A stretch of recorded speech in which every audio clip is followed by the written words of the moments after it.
하나님 말씀 골로새서 1장입니다. 골로새서 1장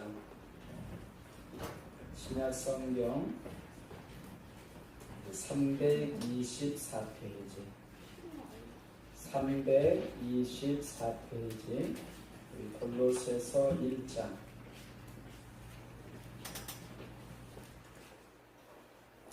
우리 1절 2절 말씀 함께 보시겠습니다. 골로새서 1장 1절 2절 우리 합독하시겠습니다.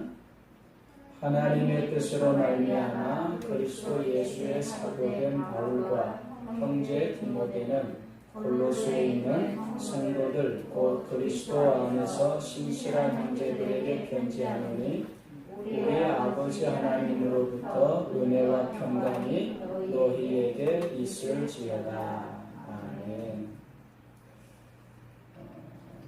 오늘부터 우리 골로새서 말씀을 함께 또 나누도록 하겠습니다. 오늘 말씀의 주제를 꼭 잡아본다면 골로새 교회의 시작 이렇게 잡아보고 싶어요. 골로새 교회의 시작.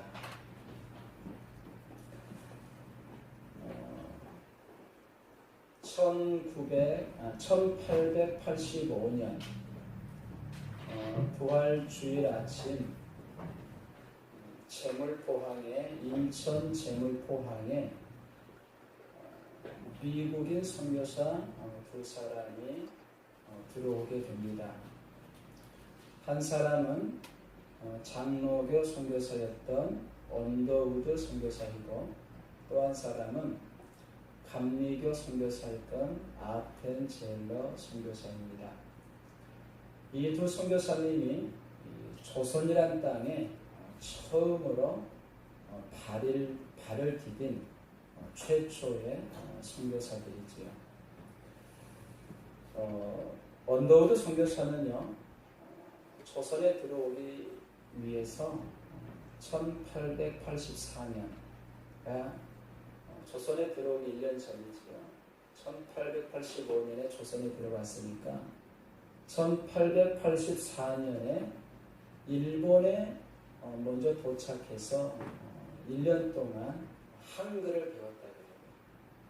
조선에 들어오기 위해서 일본에서 1년 동안 한글을 배웠다 그럽니다. 그리고 때가 되어서 이제 1년 후에 이제 조선에 들어오게 된 것이지요.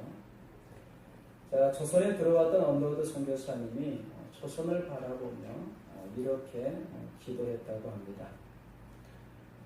오 주여, 지금은 아무것도 보이지 않습니다. 주여, 지금은 아무것도 보이지 않습니다. 주님, 메마르고 가난한 땅, 나무 한 그루 시원하게 자라 오르지 못하고 있는 땅에 저희들을 옮겨와 심으셨습니다. 그 넓은 태평양을 어떻게 건너왔는지 그 사실이 기적입니다. 주께서 붙잡아 뚝 떨어뜨려 놓으신 듯한 이곳, 지금은 아무것도 보이지 않습니다. 보이는 것은 고집스럽게 얼룩진 어둠뿐입니다. 어둠과 가난한 인습에 묶여있는 조선 사람뿐입니다. 그들은 왜 묶여있는지도 고통이라는 것도 모르고 있습니다. 고통을 고통인 줄을 모르는 자에게 고통을 벗겨주겠다고 하면 의심하고 화부터 냅니다. 조선 남자들의 속셈이 보이지 않습니다. 이 나라 조정의 내심도 보이지 않습니다. 라고 안타까워하며 기도했다 그래요. 이 기도 내용만 들어보면 당시 전도하기가 또 복음을 전하기가 얼마나 힘들고 어려웠는가를 우리가 짐작해 볼 수가 있습니다. 과연 조선이란 땅에 복음의 씨앗이 뿌려질까? 이런 염려가 되는 그런 기도 내용 같아요. 자, 그런데요, 하나님께서는 언더우드 선교사님의 이 기도를 들으시고 조선이란 땅에 복음의 씨앗이 뿌려지게 하십니다. 그리고 그 복음의 씨앗이 많은 열매를 맺게 합니다. 언더우드 선교사님은요, 우리나라 최초의 어떤 서양식 의료기관인 제중원 알렌 선교사가 세웠죠. 세브란스 병원의 전신이라고 보면 됩니다. 이 제중원에 들어가서 과학 분야를 가르쳤고요. 하나님께서 귀하게 언더우드 선교사님을 사용을 하시는 거죠. 그리고 성서의 한글 번역을 언더우드 선교사님은 이렇게 앞장서서 하셨습니다. 대학 기독교 소원, 한국 YMCA, 경신중학교, 지금의 연세대학교 전신인 연희 전문학교를 언더우드 선교사님이 설립을 하게 되지요. 그리고 피어선 성경기념학원, 지금의 평택대학교입니다. 평택대학교 교장을 역임했고 1887년 조선에 들어온 지 3년 되던 해에 1887년 9월 27일 14명의 성도와 함께 한국 장로교 최초의 세문안교회, 한국 장로교 최초로 세문안교회를 설립을 하게 됩니다. 자, 그리고 아펜젤러 선교사, 언더우드 선교사님과 함께 들어왔던 아펜젤러 선교사님은 같은 해 1887년 10월 8일, 한 달 조금 못 됐는데 20일 좀 더 지나서 감리교, 최초의 감리교인 정동 제일교회를 아펜젤러 선교사님이 설립하게 되지요. 그리고 이 아펜젤러 선교사님은 인천 내리 감리교의 창립을 이렇게 도왔고, 한국 최초의 서양식 학교인 배제고등학교를 설립을 하게 됩니다. 그리고 언더우드 선교사님과 함께 성경을 한글로 번역하는 일을 아펜젤러 선교사님도 감당하게 되지요. 다이처럼 1885년도에 조선에 들어온 언더우드 선교사님과 아펜젤러 선교사님을 통해서 최초의 장로교회 세문안교회가 세워지고 또 최초의 감리교회 정동 제일교회가 세워졌습니다. 자, 그러면 이 두 교회가 조선에 세워진, 대한민국에 세워진 최초의 교회일까? 그렇지는 않습니다. 이 교회보다도 무려 한 5년 전에 세워진 교회가 있습니다. 그 교회가 황해도에 세워진 바로 소래교회입니다. 소래교회. 이 소래교회에 대해서 우리가 좀 역사를 살펴볼 필요가 있는데, 영국의 선교사 맥킨타이어가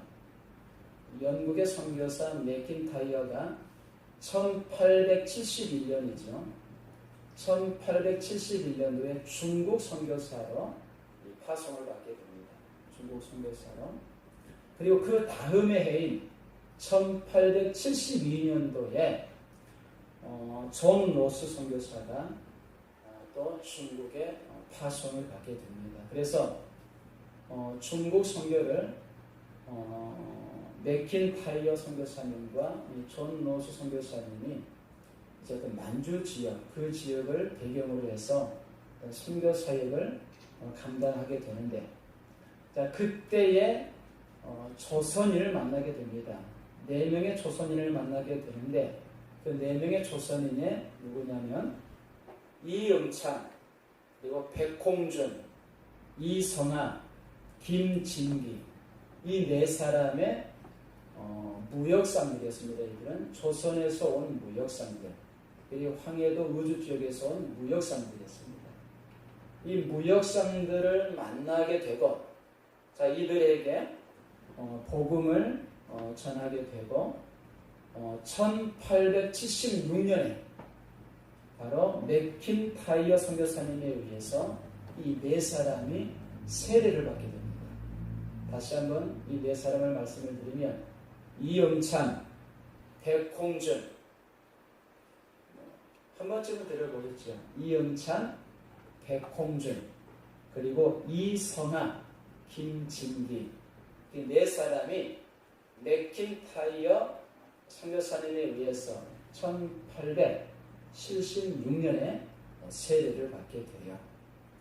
자, 그리고 이 네 사람과 함께 무역상을 했던 서상륜이 있습니다. 서상륜. 이 서상륜은요, 어떤 이 복음에 대해서 좀 적대감을 가지고 있었던 그런 청년이었습니다. 조선이란 나라가 어떤 기독교 복음에 대해서 금지하고 있었기 때문에 이 서상륜은 어떤 기독교에 대해서, 복음에 대해서 적대감을 가지고 있었어요. 근데 이 중국에서 이 무역상을 하다 그만 이 서상륜이 열병에 걸리게 됩니다. 열병에 걸려서 어떤 죽음의 위기 앞에까지 가게 돼요. 자, 그런 과정 가운데 이 서상륜이 영국 선교사님들이 세운 영국 의료기관에 들어가서 바로 이제 치료를 받게 돼요. 근데 그때 들어가서 치료받으면서 누구의 돌봄을 받게 되는가 하면 맥킨타이어, 아까 앞에서 말씀드린 맥킨타이어 선교사님의 돌봄을 받게 돼요. 아마 이영찬, 백홍준, 그 다음에 또 이성아, 김지기 네 사람을 세례를 주었던 맥킨타이어 돌봄을, 선교사님의 돌봄을 받게 됩니다. 자, 그러면서 이 서상륜이 만약에 내 열병을 이 병원에서 고침받는다고 하면 내가 예수님을 믿겠습니다라고 맥킨타이어 선교사님에게 이 서상륜이가 약속을 하게 돼요.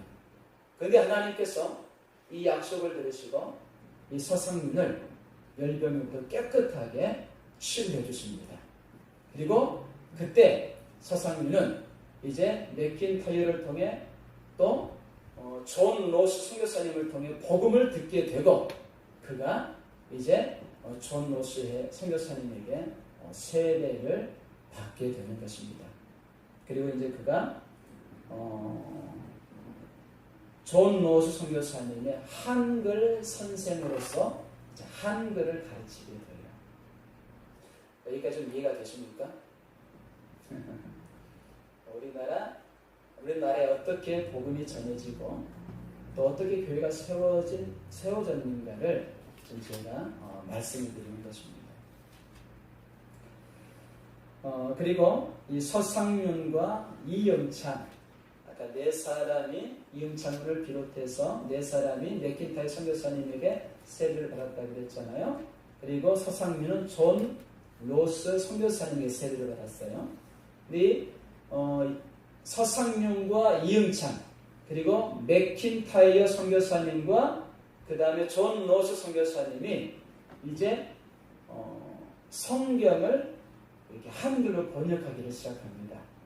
그래서 가장 처음 번역된 성경이 바로 누가복음입니다.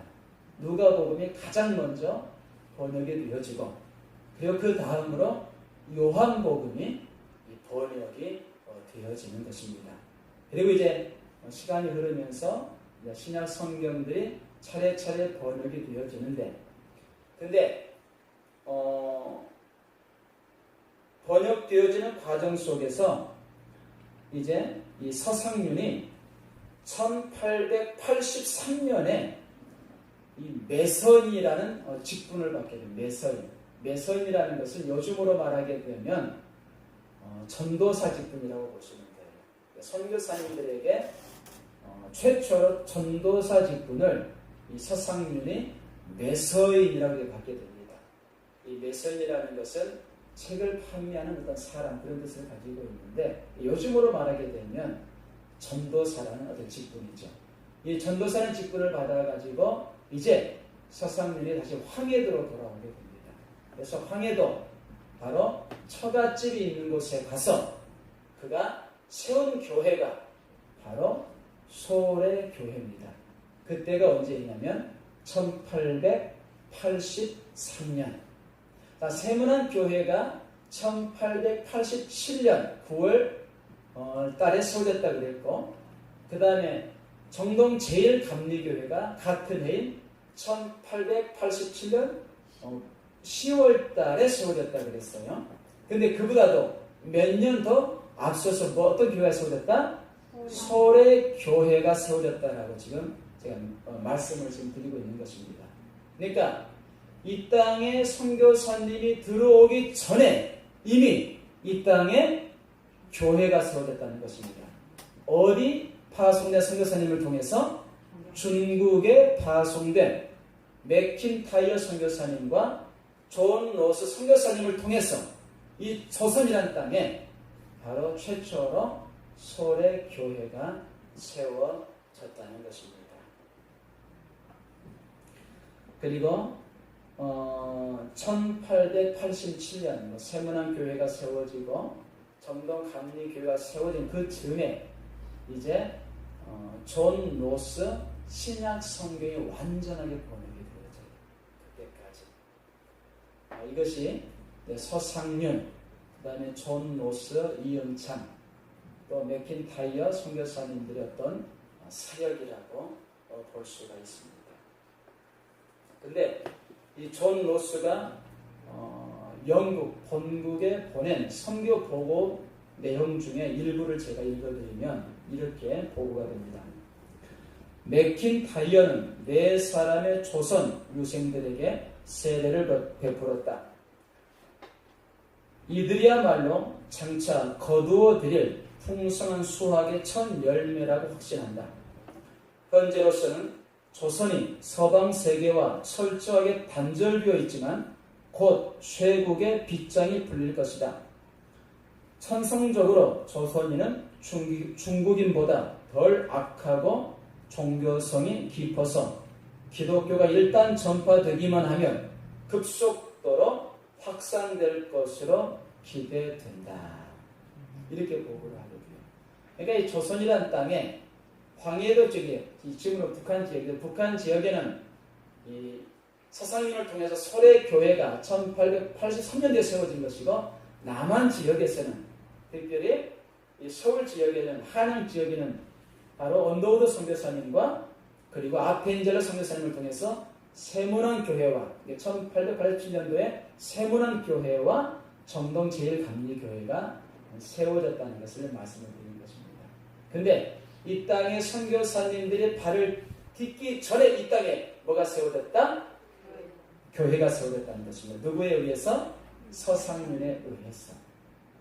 왜 이 말씀을 드렸는가 하면 골로새 교회도 이와 비슷하게 세워졌기 때문에 제가 이렇게 서두에 장황하게 이 말씀을 드린 것입니다. 골로새 교회는 사도 바울이 지금 편지를 골로새 교회에 보냈지만 사도 바울이 직접 세운 교회가 아니에요. 골로새 교회는 누가 세웠는가 하면 에바브라라는 평신도가 세웠습니다. 그것이 오늘 7절 말씀이죠. 우리 7절 말씀 함께 읽겠습니다. 이와 같이 우리와 함께 종된 사랑하는 에바브라에게 너희가 배웠나니 그는 너희를 위한 그리스도의 신실한 일꾼이요. 자, 그러면 이 에바브라는 언제 복음을 접하게 되었을까? 누구에게 복음을 접하게 되었을까? 이상윤이 존 로스에게, 맥킨타이어 선교사님에게 복음을 들었듯이, 중국에서 복음을 들었듯이 이 에바브라도 바로 골로새 지역에서 복음을 들은 것이 아니고 에베소 지역에서 복음을 들었습니다. 한 100km 정도 떨어져 있는 에베소 지역에서 이 에바브라도 바울에게 복음을 듣게 돼요. 근데 어디에서 복음을 듣게 되었는가 하면 에베소 지역은 당시 굉장한 도시였습니다. 지중해 연안에 있는 3대 도시였어요. 엄청나게 거대한 도시였습니다. 로마가 첫 번째 도시였다고 하면 두 번째, 세 번째 드는 도시가 바로 에베소였습니다. 그리고 알렉산드리아, 많이 들어보았죠. 알렉산드리아에 의해서 세워진 알렉산드리아, 세 번째 도시라고 볼 수 있습니다. 그래서 바울이 어떤 소아시아 지역 복음을 전함에 있어서 복음의 어떤 중심지로 사용되었던 것이 바로 어디였냐면 에베소 지역입니다. 그리고 이 에베소 지역에서 특히 사도행전 19장에 가서 보게 되면 두란노 서원에서 사도 바울은 2년 동안 복음을 전했다라고 기록하고 있습니다. 제가 에베소서 사도행전 제가 한번 찾아드리겠습니다. 사도행전 19장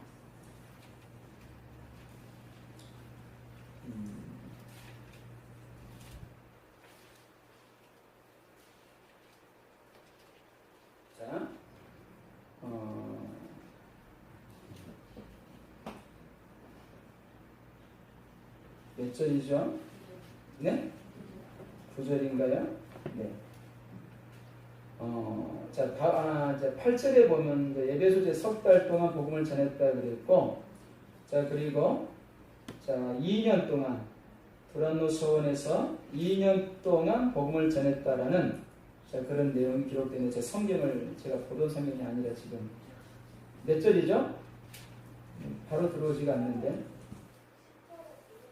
네? 10절에 2회 동안.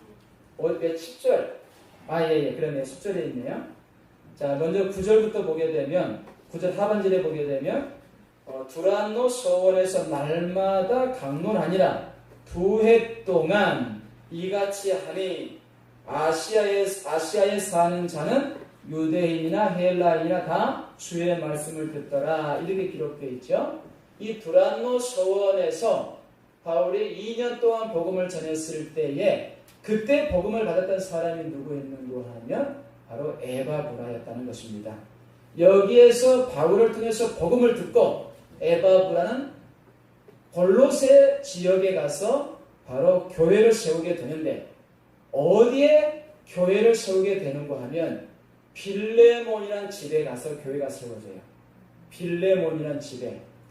이 에바브라와 빌레몬은 바울이 두란노 서원에서 2년 동안 복음을 전할 때 함께 복음을 들었던 사람들입니다. 그래서 에바브라에 의해서 골로새 교회가 세워지지만 예배 초소를 제공한 사람은 누구였다? 빌레몬이라는 것입니다. 빌레몬은 당시에 좀 재산이 있었던 그런 사람이었습니다. 아마 집이 좀 규모가 있는 어떤 그런 집을 아마 소유하고 있었던 것 같아요. 그래서 바로 빌레몬 집에서 골로새 교회가 처음으로 세워지게 되는 것입니다.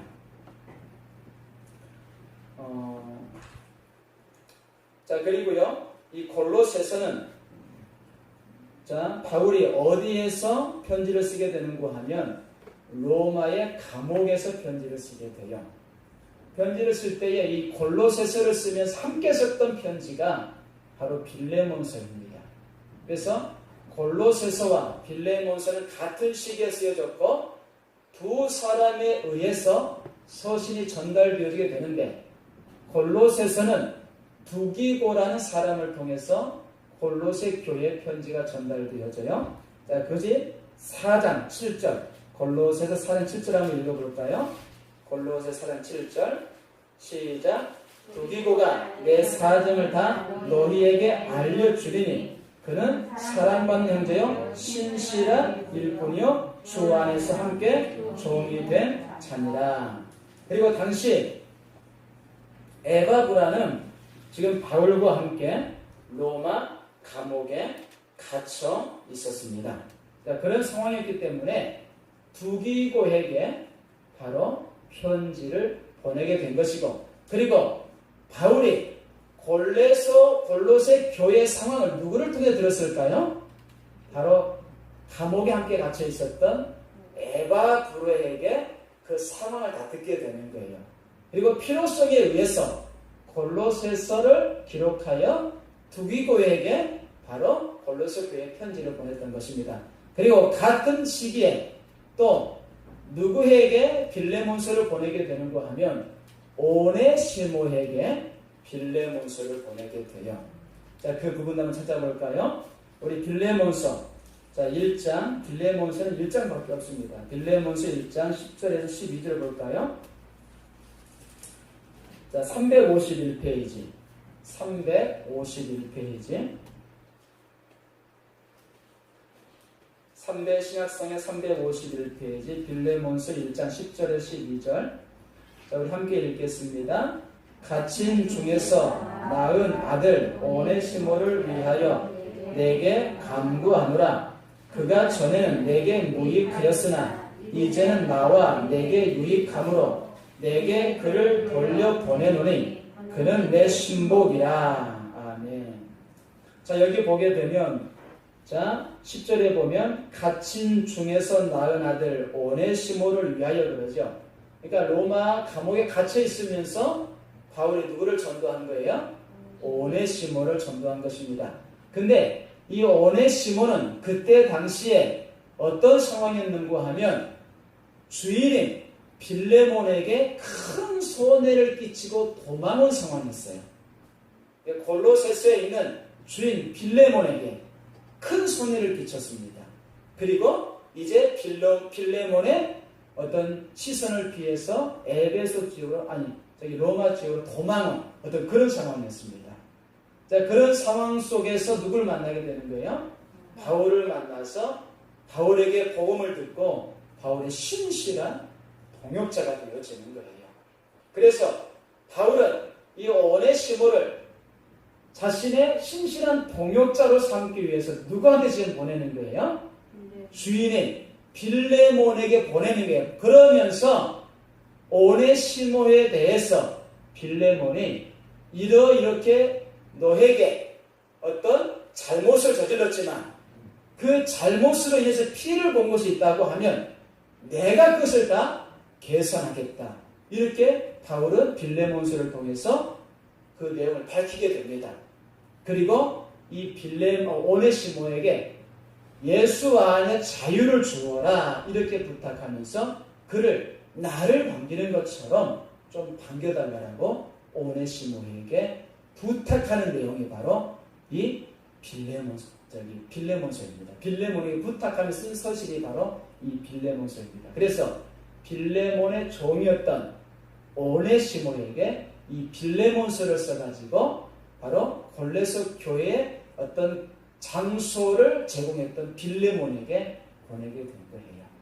감사한 것은요, 빌레몬이 사도 바울이 편지를 받고 오네시모의 모든 잘못을 다 용서를 해줍니다.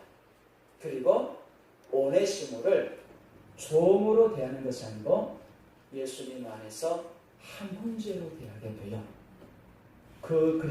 그리고 그 이후에 오네시모는 어떻게 쓰임받게 되는가 하면 골로새 교회의 감독이 되어집니다. 요즘으로 말하게 되면 담임 목사님이 되어지는 거죠. 골로새 교회 담임 목사님이 되어서 골로새 교회를 잘 섬겼다는 그런 내용이 어떤 초대교회 역사에 보게 되면 기록되어 있습니다. 자, 이렇게 세워진 교회가 어떤 교회다? 바로 골로새 교회라는 것입니다. 근데 이 골로새 교회에 대해서 오늘 본문 1절, 2절에 보게 되면 사도 바울이 이렇게 시작하죠. 하나님의 뜻으로 말미암아 그리스도 예수의 사도된 바울과 형제 디모데는 골로새에 있는 성도들 곧 그리스도 안에서 신실한 형제들에게 편지하노니 우리 아버지 하나님으로부터 은혜와 평강이 너희에게 있을지어다. 이렇게 사도 바울은 축복을 합니다. 근데 골로새 교회 성도들을 향해서 어떤 형제들이라고 칭찬하고 있습니까? 신실한 형제들. 예수님 안에 신실한 형제들이라고 칭찬하고 있는 거예요. 우리 푸른나무 교회 우리 모든 성도님들께서도 골로새 교회 성도님들처럼 하나님 앞에서 신실한 성도님들이 다 되시기를 예수님의 이름으로 축원드립니다. 자, 그리고 사도 바울은 이어서 우리 아버지 하나님으로부터 은혜와 평강이 너희에게 있을지어다 이렇게 축복해요. 골로새 교회를 향한 이 사도 바울의 축복이 우리 푸른나무 교회 가운데 임하게 될 줄로 믿습니다. 우리 모든 성도님들에게 이 축복이 임하게 될 줄로 믿습니다. 그리고 골로새 교회가 아름답게 세워졌듯이 우리 푸른나무 교회도 이 지역사회에서 아름답게 세워지는 복된 교회가 될 줄로 믿습니다. 우리가 다음 시간에는 골로새 교회의 열매에 대해서 금요일의 시간에 또 말씀을 함께 나누도록 하겠습니다.